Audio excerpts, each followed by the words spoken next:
اعوذ باللہ من الشیطان الرجیم بسم اللہ الرحمن الرحیم۔ قرآن پاک صرف اردو زبان میں۔ سورۃ البقرہ، رکوع نمبر 20۔ اللہ تعالیٰ فرماتے ہیں، آسمانوں اور زمین کی پیدائش، رات دن کا ہیر پھیر، کشتیوں کا لوگوں کو نفع دینے والی چیزوں کو لیے ہوئے سمندروں میں چلنا، آسمان سے پانی اتار کر مردہ زمین کو زندہ کر دینا، اس میں ہر قسم کے جانوروں کو پھیلا دینا، ہواؤں کے رخ بدلنا اور بادل جو آسمان اور زمین کے درمیان مسخر ہیں، ان میں عقل مندوں کے لیے قدرت الہی کی نشانیاں ہیں۔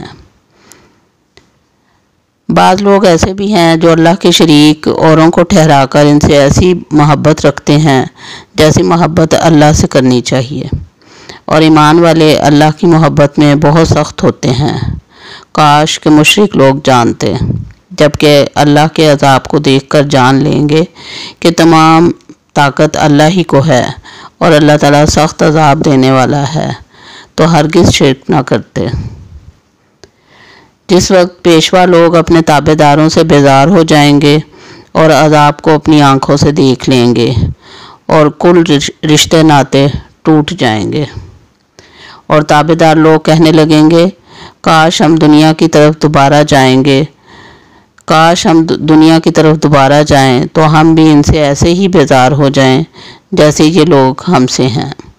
اسی طرح اللہ تعالیٰ انہیں ان کے اعمال دکھائے گا اور ان کو حسرت دلانے کو یہ ہرگز جہنم سے نہ نکلیں گے۔ لوگوں، زمین میں جتنی بھی حلال اور پاکیزہ چیزیں ہیں انہیں کھاؤ پیو، اور شیطانی راہ پر مت چلو، وہ تمہارا کھلا دشمن ہے۔ رکوع نمبر 21۔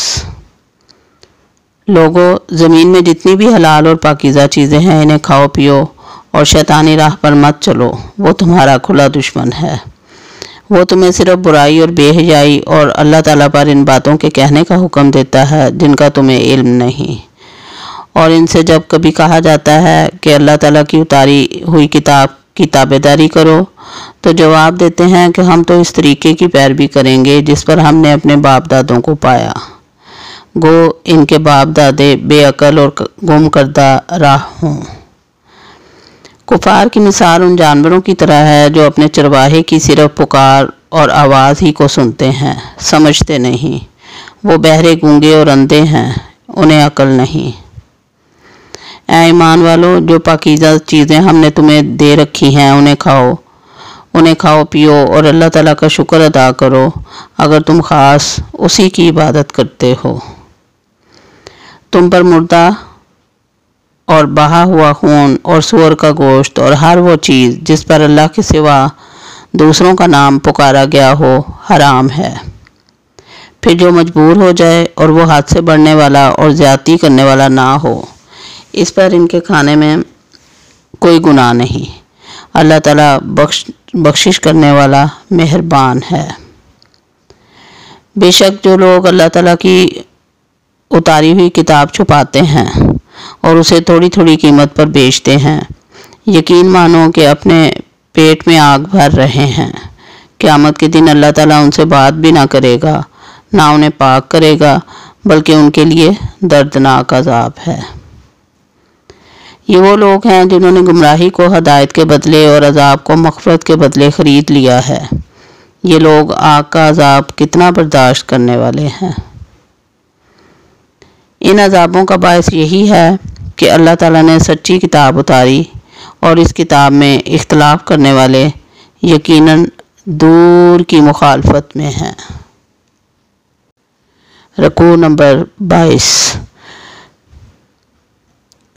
ساری اچھائی مشرق اور مغرب کی طرف منہ کرنے میں ہی نہیں، بلکہ حقیقتاً اچھا وہ شخص ہے جو اللہ تعالیٰ پر، قیامت کے دن پر، فرشتوں پر، کتابوں پر، کتاب اللہ اور نبیوں پر ایمان رکھنے والا ہو، جو مال سے محبت کرنے کے باوجود قرابت داروں، یتیموں، مسکینوں، مسافروں اور سوال کرنے والوں کو دے، غلاموں کو آزاد کرے، نماز کی پابندی اور زکوٰۃ کی ادائیگی کرے، جب وعدہ کرے تب اسے پورا کرے، تنگ دستی، دکھ درد اور لڑائی کے وقت صبر کرے۔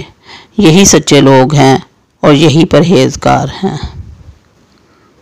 اے ایمان والو، تم پر مقتولوں کا قصاص لینا فرض کیا گیا ہے۔ آزاد کے بدلے، غلام کے بدلے، عورت کے بدلے۔ ہاں، جس کسی کو اس کے بھائی کی طرف سے کچھ معافی دے دی جائے اسے بھلائی کی اتباع کرنی چاہیے اور آسانی کے ساتھ دیت ادا کرنی چاہیے۔ تمہارے رب کی طرف سے یہ تخفیف اور رحمت ہے۔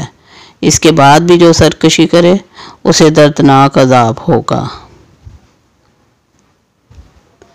عقل مندو، قصاص میں تمہارے لیے زندگی ہے، اس باعث تم قتل ناحق سے رکو گے۔ تم پر فرض کر دیا گیا ہے کہ جب تم میں سے کوئی مرنے لگے اور مال چھوڑ جاتا ہو تو وہ اپنے ماں باپ اور قرابت داروں کے لیے اچھائی کے ساتھ وصیت کر جائے۔ پرہیزگاروں پر یہ حق اور ثابت ہے۔ اب جو شخص اسے سننے کے بعد بدل دے اس کا گناہ بدلنے والے پر ہی ہوگا۔ واقعی اللہ تعالیٰ سننے والا اور جاننے والا ہے۔ ہاں، جو شخص وصیت کرنے والے کی جانبداری یا گناہ کی وصیت کر دینے سے ڈرے پس وہ ان میں آپس میں اصلاح کرا دے تو اس پر کوئی گناہ نہیں۔ اللہ تعالیٰ بخشنے والا مہربان ہے۔ رکوع نمبر 23۔ اے ایمان والو، تم پر روزے رکھنا فرض کیا گیا ہے جس طرح تم سے پہلے لوگوں پر فرض کیے گئے تھے تاکہ تم تقوی اختیار کرو۔ گنتی کے چند دن ہی ہیں، لیکن تم میں سے جو شخص بیمار ہو یا سفر میں ہو تو وہ اور دنوں میں گنتی کو پورا کر لے اور اس کی طاقت رکھنے والے فدیہ میں ایک مسکین کو کھانا دے۔ پھر جو شخص نیکی میں سبقت کرے وہ اسی کے لیے بہتر ہے، لیکن تمہارے حق میں بہتر کام روزے رکھنا ہی ہے اگر تم با علم ہو۔ ماہ رمضان وہ ہے جس میں قرآن اتارا گیا، جو لوگوں کو ہدایت کرنے والا ہے اور جس میں ہدایت کی حق و باطل کی تمیز کی نشانیاں تم میں سے جو شخص اس مہینے کو پائے اسے چاہیے کہ وہ روزہ رکھے۔ ہاں، جو بیمار ہو یا مسافر ہو اسے دوسرے دنوں میں گنتی پوری کرنی چاہیے۔ اللہ تعالیٰ کا ارادہ تمہارے ساتھ آسانی کا ہے، سختی کا نہیں۔ وہ چاہتا ہے تم گنتی پوری کر لو اور اللہ تعالیٰ کی دی ہوئی ہدایت پر اس طرح کی بڑائیاں بیان کرو اور اس کا شکر ادا کرو۔ جب میرے بندے میرے بارے میں آپ صلی اللہ علیہ وسلم سے سوال کریں تو آپ صلی اللہ علیہ وسلم کہہ دیں کہ میں بہت ہی قریب ہوں۔ ہر پکارنے والے کی پکار کو جب بھی وہ مجھے پکارے قبول کرتا ہوں۔ اس لیے لوگوں کو بھی چاہیے کہ وہ میری بات مان لیا کریں اور مجھ پر ایمان رکھیں، یہی ان کی بھلائی کا باعث ہے۔